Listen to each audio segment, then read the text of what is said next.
Nah,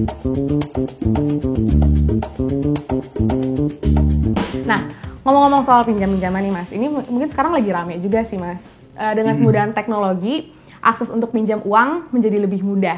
Salah satunya adalah lewat pinjaman online. Wah, teman-teman Detikers ini siapa yang udah mulai mencoba-coba atau bahkan udah hafal banget nih, udah paham banget cara pakainya gimana. Nah, hal ini banyak dijadikan solusi untuk mudik atau memenuhi kebutuhan lain menjelang hari raya. Sebenarnya menurut Mas Rey ini boleh atau enggak, atau baik atau tidak? Apa sih yang harus dipertimbangkan sebelum melakukan pinjaman online itu, Mas Rey?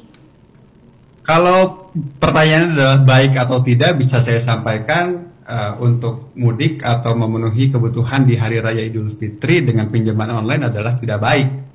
Tapi kan kemudian alasannya apa gitu? Saya butuh banget nih uangnya gitu. Nggak ada lagi yang lain yang bisa saya lakukan selain saya pinjam ke pinjaman online.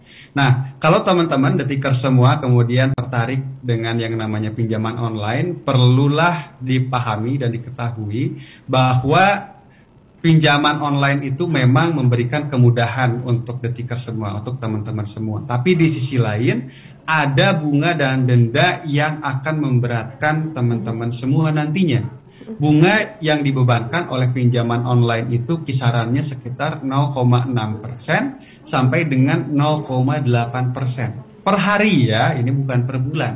Jadi kalau teman-teman kemudian menghindari yang namanya kartu kredit karena takut dengan bunganya gitu ya, takut bunga yang memberatkan, bunga kartu kredit itu per bulannya kisarannya sekitar 2,5% per bulannya. Nah, dibandingkan dengan bunga pinjaman online yang 0,6 sampai dengan 0,8% per hari, bunga kartu kredit itu sama dengan bunga pinjaman online selama 3 hari. Jadi jangan tergiur dengan kemudahannya, tapi teman-teman juga harus waspada dengan apa yang ada di baliknya. Semakin mudah pinjaman itu dicairkan, maka semakin berat bunga dan denda yang dibebankan kepada teman-teman semua. Ibaratnya kalau teman-teman pinjam sekarang 3 juta dan kemudian dilunasi 30 hari lagi, maka yang harus dibayarkan oleh teman-teman semua bisa sampai dengan 4 juta rupiah untuk pinjaman 3 juta rupiah saja.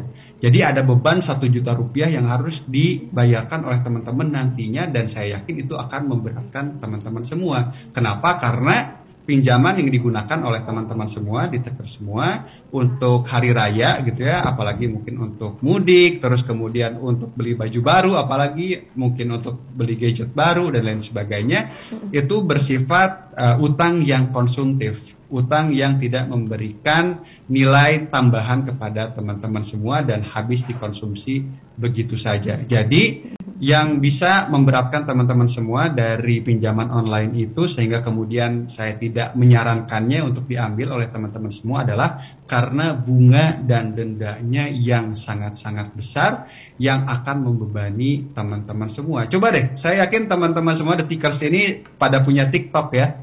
Kalau lihat TikTok di FYP-nya itu kan biasanya suka ada yang menyesal karena ngambil S titik-titik pay later gitu ya. Kalau ini udah lunas aku nggak mau lagi deh gitu. Kalau ini udah lunas aku nggak mau lagi karena ini dan lain sebagainya. Kita jangan kita nggak perlu dulu lah untuk merasakan beratnya bunga yang dibebankan kepada kita. Kita nggak perlu dulu merasakan beratnya cicilan yang harus dibayarkan. Kita cukup melihat dari apa yang sudah terjadi kepada orang-orang lain, dan itu jangan sampai terjadi kepada kita.